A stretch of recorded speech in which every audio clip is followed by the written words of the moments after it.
ఆషాఢ మాసం సందర్భంగా మన కాస్టమ్ ఫ్యాషన్స్ కిలో చీరలు కొనండి, అరకిలో చీరలు ఉచితంగా పొందండి.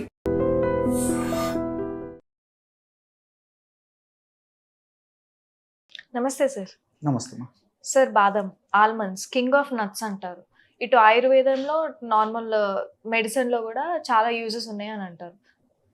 మామూలుగా డ్రై ఫ్రూట్స్ గానే తీసుకుంటాం బాదంని, అది కాకుండా ఇంకేమైనా యూజెస్ ఉన్నాయా సార్? మామూలుగా ఇలా తినడం కాకుండా బాదం పప్పు డ్రై నట్స్ కింద చెప్పుకోదగ్గ ప్రధానమైనటువంటి డ్రై నట్స్ లో ప్రధానమైనటువంటి ద్రవ్యం అని చెప్పేసి ప్రత్యేకంగా చెప్పనక్కర్లేదండి. సో ఈ మధ్య కాలంలో మరి ఆరోగ్య స్పృహ అవగాహన పెరిగే కొద్ది కూడా ఈ బాదం పప్పును వాడేటువంటి వాళ్ళ సంఖ్య కూడా విపరీతంగా పెరిగిపోతుంది. సో చక్కటి పోషకభరితమైన ఆహారం ఉంటుంది, ఆహారం అని చెప్పేసి, అదేవిధంగా దీంట్లో అనేక రకాల మైక్రో న్యూట్రియంట్స్ ఉన్నాయని చెప్పేసి, ఫైబర్ ఉంది, మన దేహానికి ఉపయోగపడే మంచి మంచి ఫ్యాట్స్ ఉన్నాయని చెప్పేసి, మెమరీ కోసం అని చెప్పేసి, ఇట్లా రకరకాల కూడా దీనివల్ల ఉపయోగాలు కూడా కొత్త కొత్త కూడా పరిశోధనలో తెలుస్తున్నాయి. కాబట్టి వీటి వాడకం కూడా ఎక్కువైపోయిందమ్మా. కాబట్టి ఈ బాదం పప్పుని, బాదం గింజను మనం గమనించినట్లయితే గింజ గాని లోపల పప్పు గాని నేత్రాన్ని పోలి ఉంటాయి. మీరు బాగా గమనించండి, మన కంటి నిర్మాణం ఎలా ఉంటుందో అలా ఉంటుంది అనమాట. కాబట్టి అందుకే దీన్ని సంస్కృతంలో మన మహర్షులు వేలాది సంవత్సరాల క్రితమే నేత్రోపమ అని చెప్పేసి చెప్పడం జరిగింది.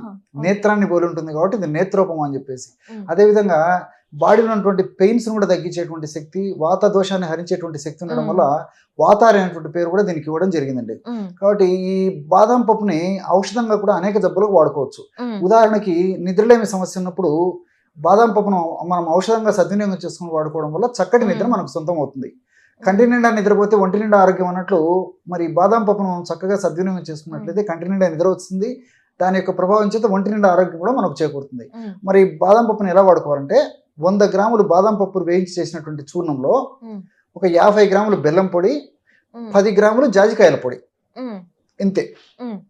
100 గ్రాములు బాదం పప్పు వేయించి చేసినట్టు చూర్ణంలో 50 గ్రాములు బెల్లం పొడి, 10 గ్రాములు జాజికాయల పొడి, ఈ 3 బాగా కలిపేయడం వల్ల బ్రహ్మాండమైనటువంటి నిద్రను కలగజేసేటువంటి న్యాచురల్ రెమెడీ రెడీ అయిపోతుంది.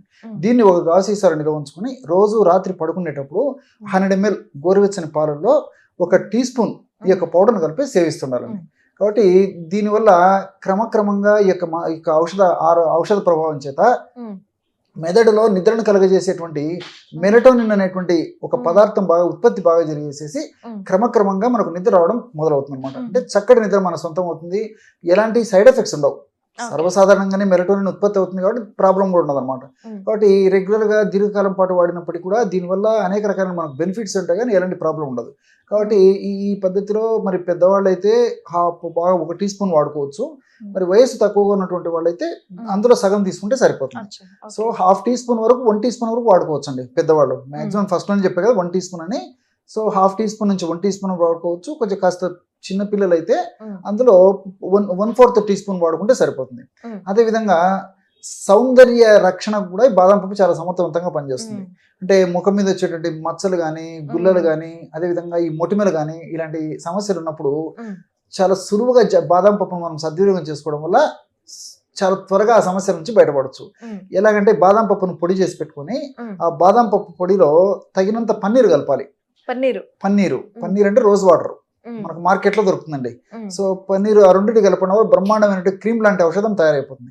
ఆ విధంగా తయారు చేసుకున్న క్రీమ్ ని మన అవసరమైతే ఫేస్ అంతా అప్లై చేయొచ్చు. లేకపోతే స్పెసిఫిక్ గా ఏ భాగంలో అయితే మొటిమలు కానీ, గుల్లలు కానీ ఈ విధంగా ఆ భాగంలో అప్లై చేసేసి 1 గంట తర్వాత గోరువెచ్చని నీటితో కడిగేస్తున్నారు. Simple remedy. సో ఈ విధంగా రెగ్యులర్ గా చేయడం వల్ల కూడా చాలా త్వరగా మరి ఆ ముఖం మీద ఉన్నటువంటి ఆ గుల్లలు, మొటిమలు ఇవన్నీ తగ్గిపోయి ముఖం కాంతివంతంగా, సౌందర్యవంతంగా తయారైపోతుంది. ముఖం మీద ఉన్నటువంటి మొటిమలు ఇలాంటివి కూడా తగ్గిపోతాయి. తర్వాత ఆయిల్నెస్ ఏదైనా ఉన్నా అది తగ్గిపోతుంది, రఫ్నెస్ ఏదైనా అది తగ్గిపోతుంది. సో ఆయిల్ స్కిన్ వాళ్ళకు వాడుకోవచ్చు, డ్రై స్కిన్ వాళ్ళకు వాడుకోవచ్చు, మిక్స్డ్ స్కిన్ ఉన్నటువంటి వాళ్ళు కూడా ఈ యొక్క కాంబినేషన్ వాడుకోవచ్చు. అలాగే మూడవది ఏంటంటే ఈ దగ్గు వేధించేటువంటి దగ్గు కూడా చాలా సమర్థవంతంగా పనిచేస్తుందండి. సో కొంతమందికి ఎన్ని రకాల ప్రయత్నం చేసినప్పటికీ ఒక పట్టణం దగ్గు లొంగదు. దగ్గి రకరకాల అవస్థ పడుతుంటారు. ఉదయం పూట కొంతమందికి దగ్గు ఎక్కువ ఉంటే, కొంతమందికి రాత్రి పూట ఎక్కువ దగ్గు ఉంటుంది, కొంతమందికి ఉదయం రాత్రి కంటిన్యూగా దగ్గు వచ్చేటువంటి పరిస్థితి ఏర్పడుతుంది. కొంతమందికి పరీక్షల్లో స్పష్టమైన కారణం తెలుస్తుంది, కొంతమందికి ఎన్ని పరీక్షలు చేసినా నార్మల్గా ఉంటుంది. సో దగ్గు మాత్రం వేధిస్తూ ఉంటుంది. ఇలాంటి సందర్భాలలో వైద్యులు సూచించిన మేరకు ఔషధాలు వాడుకుంటూ కూడా ఇప్పుడు ఈ బాదం పప్పును నేను చెప్పినట్టు వాడుకోవడం వల్ల ఆ దగ్గు నుంచి వెంటనే బయటపడేదానికి అవకాశం ఏర్పడుతుంది. ఎలాగంటే బాదం పప్పు పొడి ఒక 5 గ్రాములు ఒక 30 ml నీళ్ళలో కలిపేసేయాలి.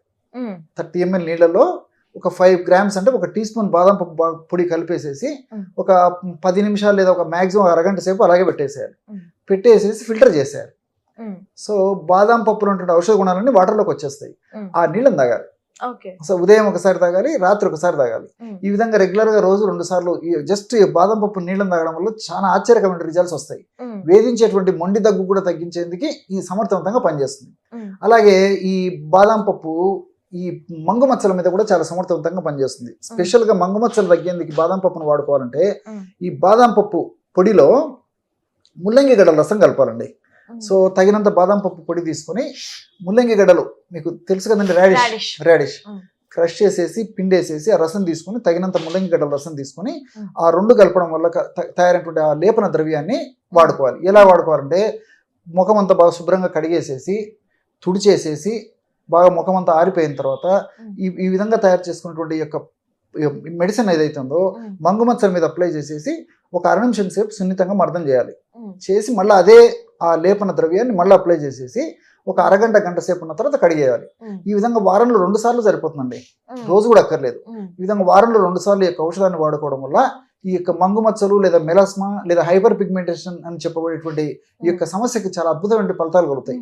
ఈ మంగు మచ్చల సమస్య మగవాళ్ళలో ఆడవాళ్ళలో ఇద్దరికి ఉన్నప్పటికీ ఎక్కువ శాతము 100లో దాదాపు 70-80% మందికి పైన మహిళల్లోనే వేధిస్తూ పీడిస్తూ మానసికంగా చాలా ఇబ్బంది పెడుతూ ఉంటుంది అనమాట. శారీరకంగా ఎలాంటి ఇబ్బంది లేకపోయినప్పటికీ ఆ కుంగతీతో గురి చేసేటువంటి పరిస్థితి ఏర్పడి మానసికంగా చాలా క్షోభకు కూడా గురయ్యేటువంటి పరిస్థితి ఏర్పడుతుంటుంది అనమాట. కాబట్టి ఈ యొక్క బాదం పప్పుని ఈ విధంగా వాడుకోవడం వల్ల ఆ మంగు మచ్చలు తగ్గుతాయి. ఎందుకు తగ్గుతాయంటే ఈ యొక్క ఫార్ములాను వాడుకోవడం వల్ల ఈ మంగు మచ్చలు ఎలా తయారవుతాయంటే చర్మానికి రంగునిచ్చేటువంటి మెలనిన్ అనేటువంటి రంజక పదార్థము చర్మంలో ముఖం మీద ఏ భాగంలో ఎక్కువగా డిపాజిట్ అయితే అక్కడ మనకు నల్లగా కానీ నలుపు గోధుమ రంగు కలిసినటువంటి వర్ణం కానీ నలుపు ఎరుపుగా వర్ణం కలిసినటువంటి రంగు కానీ నలుపు అదేవిధంగా ఈ స్నఫ్ అంటే ముక్కుపొడం రంగు నసం పొడి రంగు కలిసినటువంటి రంగు కానీ ఏ రంగులైనా మచ్చలు రావచ్చు. దీనికి అంత కారణం ఏంటంటే ఈ మెలనిన్ అనేటువంటి రంజక పదార్థం ఎక్కువగా డిపాజిట్ కావడం. సో ఈ యొక్క మెలనిన్ అనేటువంటి రంజక పదార్థాన్ని మనం స్థానికంగా అప్లై చేయడం వల్ల తగ్గిపోతుంది. సో ఇది బెనిఫిట్ అవుతుంది. ఇంకోటి ఏంటంటే నడుము నొప్పితో కూడా చాలా మంది అవస్థపడుతుంటారు, రకరకాల ప్రయత్నం చేస్తుంటారు. ఆధునిక కృత్రిమ రసాయన ఔషధాలు వాడినప్పుడు తాత్కాలికంగా తగ్గిపోతుంటుంది, మళ్ళీ మొదలవుతుంది. సో మంచి రెమెడీ చెప్తాను చూడండి. ఈ నడుము నొప్పులకి రాత్రిపూట ప్రతిరోజు 200 ml వాటర్ తీసుకొని 200 ml వాటర్లో 5 లేక 6 బాదాం పప్పులు ఆ పైన పొట్టు తీసేయాలి. అంటే ఒక అరగంట సేపు వేడి నీళ్ళలో వేసేస్తే పైన ఉన్నటువంటి గోధుమ రంగు పొట్టును ఈజీగా తొలగించవచ్చు అనమాట. సో పప్పును తొలగించేసేసి లోపల నుండి తెల్లటి ఆ పప్పు పొట్టును తొలగించి లోపలి పప్పు ఏదైతే ఉందో ఆ తెల్లటి పప్పు దాన్ని చిన్న చిన్న ముక్కలుగా చేసేసి నీళ్ళలో వేసేయాలి. అదేవిధంగా 1 టీ స్పూన్ గసగసాలు కూడా అందులో వేసేయాలి. వేసి ఉదయం వరకు నానం చేసి ఉదయం పూట బాగా మిక్సీలో వేసేసి అంతా పదార్థం అంతా కలిసిపోయిన తర్వాత 1/2 టీ స్పూన్ అందులో బెల్లం కలిపి సేవిస్తున్నారు రోజు ఒక్కసారి. బెల్లం వాడకూడనటువంటి వాళ్ళు ఎవరైనా ఉన్నట్లయితే కేవలం ఈ యొక్క డ్రింక్ తాగినా సరిపోతుందండి. బెల్లం వాడదైనటువంటి వాళ్ళందరూ కూడా బెల్లం కలుపుకొని వాడుకోవచ్చు.